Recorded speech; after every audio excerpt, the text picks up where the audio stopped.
Assalamualaikum warahmatullahi wabarakatuh. Bertemu lagi dengan channel Rumah Bercerita. Dari rumah kami bercerita, dari rumah kami berbagi informasi. Oke, ayah bunda, teman-teman semuanya, pada kesempatan kali ini kita akan membahas sharing terkait inilah akibatnya jika anak sering ditakut-takuti. Tentunya kita berharap bahwa ini menjadi ilmu bagi saya, khususnya bagi teman-teman semuanya, untuk bisa dilaksanakan dalam kehidupan sehari-hari. Oke, apa saja sih akibat jika anak sering ditakut-takuti? Ya, yang pertama adalah anak tumbuh menjadi pribadi yang penakut.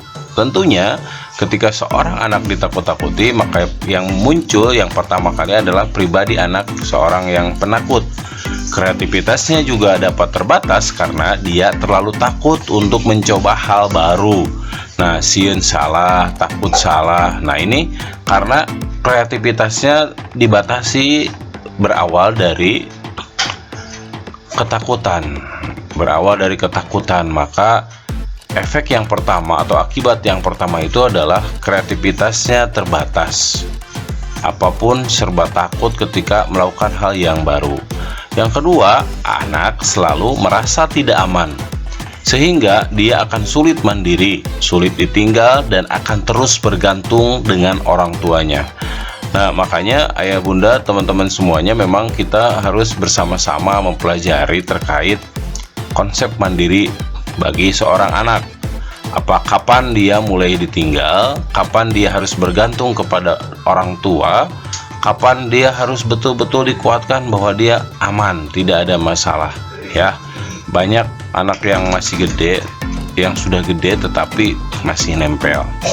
Yang selanjutnya adalah anak akan kesulitan tidur, sering bermimpi buruk dan selalu merasa khawatir dan cemas dengan orang baru atau tempat baru.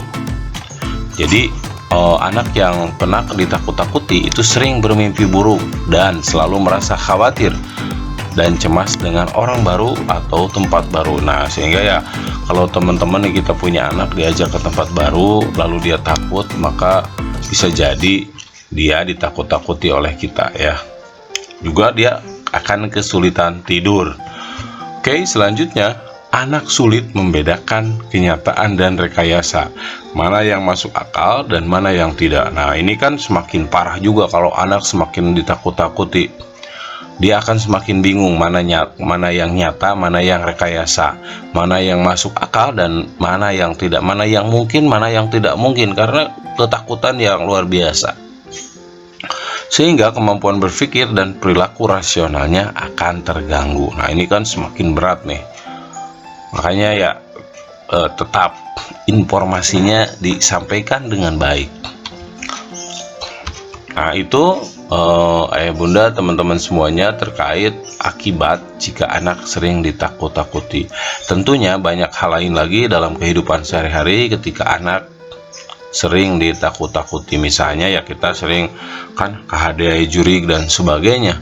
Mudah-mudahan teman-teman, ketika anak takut itu jelas alasannya, jelas informasi yang sampai, dan tentunya masuk akal. Kalau dalam Islam, dalam agama kita ya tentunya sesuai dengan syariat yang ditetapkan oleh Allah Subhanahu wa Ta'ala.